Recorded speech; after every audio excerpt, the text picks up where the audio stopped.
Welcome to Confused Reviews, where a cartoon drawing reviews movies. And do you ever look at a series of films and wonder how there ended up being so many sequels, and especially horror movies, which is the biggest culprit of this? Holy Jesus. But to me, the weirdest series of all might have to be none other than The Leprechaun. This simple 1993 slasher flick about a band of idiots being terrorized by a nasty little leprechaun in a North Dakota farmhouse somehow spawned a 7-picture series with another sequel in the works and probably 14 others set to be released from now until we're all dead. Which is super odd because in all honesty, and I may be jumping the gun a bit, this movie is not that great. Making it all the more insane to me that this little green Irish menace has made his way to LA, Vegas, space, Compton, twice, Mars, the DMV, and an Arctic adventure fighting penguins. Okay, maybe I made up the last couple of those, but there has to be something keeping these movies interesting, right? Let's just dump out this pile of shamrock shit and see if there's anything to justify this humongous series besides making the weirdest horror villain of all time. I told you it wouldn't work, Jimbo! Okay, second. You gotta be shitting me. Third? There seemed to be nothing Dr. Carnage could do to keep control of his wicked monkey. Okay, I'll just say somewhere in the top 100. This is Leprechaun. So the film begins on the set of Pan's Labyrinth, and we see our nasty antagonist Leprechaun, played by Wicked himself, Warwick Davis. In more important matters, we see Dan O'Grady, played by the late Shay Duffin, doing the most Irish thing ever, finishing off a bottle of booze as he stumbles up the stairs. He spits out the fact that he and his wife, played by Pamela Mant, are going to be richer than she could ever dream of. Will you tell me what's going on here, Daniel O'Grady? Gold me out. That's right, he shows off a fistful of Chuck E. Cheese tokens and explains how he got such glamour. Now, Leprechaun, I caught him and made him show me where his gold is. But how'd he find such a dastardly creature? Fuck if I know, as it's never explained, and moments later, Mrs. O'Grady hears a boy's voice inside the suitcase. I can't breathe. Please open the suitcase. I'm gonna suffocate. But instead of doing the logical thing of running out of the house and asking her husband why he trapped a young boy with excellent vocab skills inside his luggage, she just pops that sucker open and releases the little bastard, who quickly pushes her down the stairs. Well, nice job, idiot. She can't tell you where the gold is if she's dead. It's pointless anyway, as Danny returns to see the Lep doing his best T-800 impression. Where did you hide it, Dan? What's the dog's name? Max. Hey, Janelle. What's wrong with Wolfie? Their chase leads them into the basement, and after he pops a few caps in the little shit, he just tosses his body into the same crate they hid the Ark in, and plans to make fried leprechaun for dinner, but instead has a stroke alongside the burnt-out match. If only he had succeeded. Darn it. I say I need a four-leaf clover. What the hell? Am I watching the same movie? I don't think I'm suddenly watching Full House. Won't you be my four-leaf clover? Not really, as it's just our protagonist of the film, Tori, played by Jennifer Aniston, making her feature film debut. And this is as good as time as any to mention that just like the marketing of the Texas Chainsaw Massacre 4 changing its posters to later feature the breakout stars on it, Leprechaun did the same thing, changing it to have Aniston's face bigger than the Leprechaun's and even changing the tagline. Wow, and even worse, her character sucks, as her only attribute is being that she hates being anywhere other than the big city or whatever. I'm going to be miserable here. There's no swimming pool, there's no shopping malls, there's no cable. Thankfully, her next role at least had something going for it. You're a shoe! You're a shoe! You're a shoe! You're a shoe! And then today I just stopped and I said, what if I don't want to be a shoe? For the most part. I wonder if she's any good at using computers. Okay, now let's load up the taskbar. I'll show you what it does. Taskbar? Is that anything like a Snickers bar? Let's just move on. She nopes out of there and crashes into Nathan, played by Ken Olant, who looks like Kevin Bacon, Uncle Jesse, Aladdin, and Kelso's illegitimate love child. I'm not afraid of anything. What? I'm not afraid of anything. Do you see that spider? Okay, and I'm going to turn around and I'm walking out of this basement and I'm going back up to the Jeep. I'm not afraid of anything. Bullshit. Anyways, after she agrees to stay, we meet the rest of Nathan's painting crew, Alex and Ozzy, played by Robert Gorman and Mark Holton. And Alex is giving me some serious Home Alone 3 vibes. I'm afraid that our liability insurance forbids anyone but us handling the tools and equipment. You could get tanked up on iced tea and come over and make me smoke cigarettes. Odd too, considering they're both named Alex. Weird. Tori tries to find Nathan, but finds a tarp to the dome instead, and after Nathan recaps who O'Grady was for anyone who slept through the opening credits, they rush upstairs to find Ozzy cosplaying as a Smurf.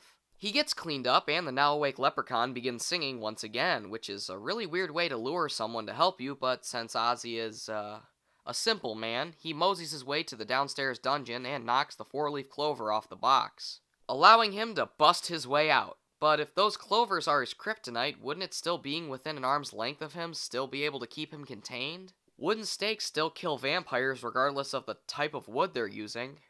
Whatever. Ozzy gets scared shitless, but gets away with ease, only for the rest of Mystery Inc. to find nothing in the basement, but they do find a rainbow appeared out of nowhere. So Turner and Hooch here rush to find out where it ends up, and are shocked to find out it concludes at Trevor's truck here. Ozzy finds a single gold coin, and Alex one-ups him by whipping out a bag full of them. Would you stop with that stupid leprechaun stuff? I'm sorry, Alex, I gotta finish this episode. Jeez. Soon after finding the treasure, Ozzy swallows his coin, probably assuming it's made of chocolate, and they then slip in this little detail. We can get you an operation. For what? To make you smart. Yeah, for whatever reason, a big plot point of this movie is Alex and Ozzy's quest for riches is Alex trying to get Ozzy a brain operation, which is really sweet, actually. Let's throw that in the plot pocket and see how it turns out. Anyways, back with the two lovebirds, he tries some dull flirting. Not bad, huh? Yeah, regular Picasso. Picasso didn't paint houses. They run out of paint, and Tori goes to the truck to fetch some. But Mr. Leprechaun is creepily watching her legs down below, and after he begins touching them, she thinks it's Nathan? What the hell? You clearly saw him leave stage right 10 seconds before that. So how in the shit biscuit would he suddenly be under the truck? Hell, the real Kelso was more slick. Kelso, get your hand off my ass! It was an accident. Shh! It's still there! It's still an accident! Lep then slashes at her leg, and when her dad, played by John Sanderfold, and Nathan don't believe her, they hear the sound of a cat, only for JD to get bit on the hand by the same hat-wearing pest. They all hop in the company truck and rush off to the ER, and this happens.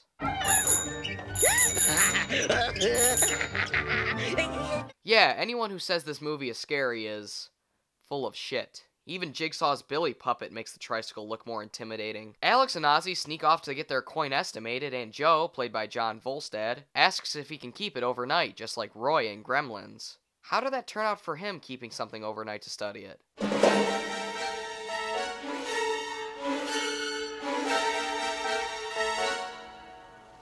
Oh, right, let's see how this goes for the shop owner. I want me gold coin! Shit. So yeah, Lep's pretty pissed, so he whips out a pogo stick and bounces on top of him until he's dead. I wish I was making that up, but something this stupid is now forever engraved in a film forever. Boy, have you lost your mind, cause I'll help you find it. Our old Irish pal then recreates his favorite scene from Commando, and eventually catches the attention of the law. Oh, they're making a run for it. Good, I love it. It's hot pursuit done. And he eventually pulls over, only to be presumed as a child in a mask. Why don't you take that ridiculous mask off and step out of the car?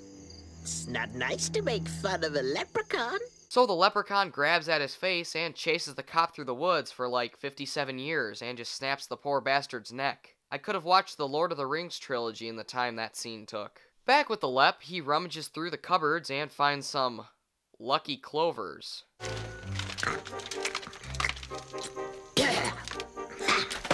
Guess that was in the same aisle as Cinnamon Crunch Squares, Fruity Rice, and Fruit Rounds. Knockoff food is a wonder, isn't it? We then get a minute-long montage of the leprechaun cleaning shoes, because that's funny? I don't know. The real-life Chucky, Han Solo, and the rest of the group return to the house to find the aftermath of a wicked party, and Nathan heads outside hoping to find answers, but finds a bear trap instead. But instead of becoming useless like the guy in the Friday the 13th reboot, he starts beating the piss out of the leprechaun. After blowing a hole in him, Alex and Ozzy get out of there, and Nathan shoots at, nothing. What if that thing is still out there? No way. I shot it. I put 6 rounds into that thing. Come on. I shot him 6 times. This guy, this man, he's not human. Right, Junior Loomis. We'll go with that. They lock themselves in the truck, and he attacks Ozzy's ear and rushes into the barn. If only Marty McFly crashed into that barn instead.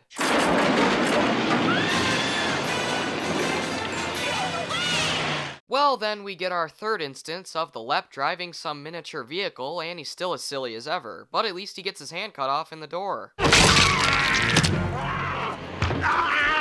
But before long, the sheriff, played by William Newman, calls the deceased deputy to check out the O'Grady farm, but somehow the Lep impersonates the cop and says he'll check it out. Wait, what? No, not the impersonation thing. How the hell did he get all the way back to the deputy's cruiser? Did he know the sheriff was going to call him? Weird. Especially considering later in the movie you see the little car he drove in on as well as the cop car nearby the house, so did he put the little car inside the cruiser and drive that?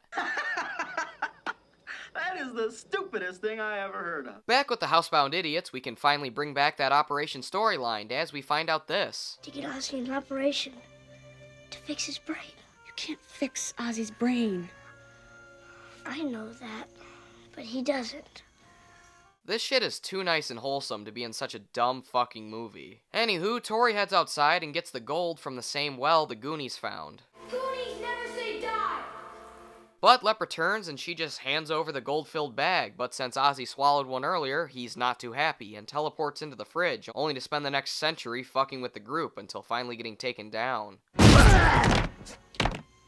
We got the sucker! Kinda special seeing such a respected actor get the shit kicked out of him for 90 minutes. He pops back up and spends even more time trying to catch the little monster, so Nathan uses his boomstick to send him into the basement. But Tori gets a phone call and the Leprechaun decides to do his best Freddy Krueger impression. Do you need a hand? But no time for that, as the group decides to send Tori to O'Grady's place of residence, and she escapes very easily, while the Lep does his best Looney Tunes impersonation. You thought I was gonna say, son of a bitch, didn't you?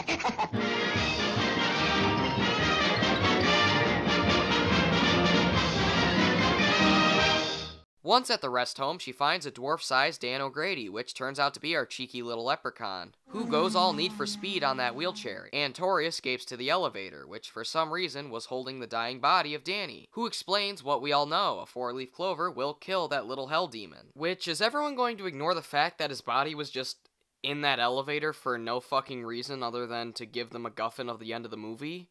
That doesn't make any sense and is really, really, really, really stupid. Anyways, O'Grady finally bites it, and Tori attempts to find one herself, but just finds the cop's corpse instead. She sticks the nightstick in the monster's eye, but that doesn't last for long, as he then snatches up one from the now-deceased deputy. Fuck the police coming straight from the underground. And then he gets shot again. This thing can take more bullets than any 80s action star.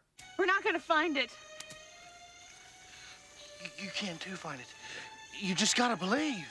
You just gotta believe! I believe. And, big fucking surprise, they find one literally right after this pep talk, and Lep bounces back to attack Alex, who then gets saved by Ozzy, and he gets slashed up by the leprechaun's boot cuff. So Alex does the most childlike but badass thing imaginable. Fuck you, Lucky Charms. That was pretty cool. And as the little green son of a bitch begins melting, he falls down the same well the girl from The Ring did. And just for good measure, they blow it up.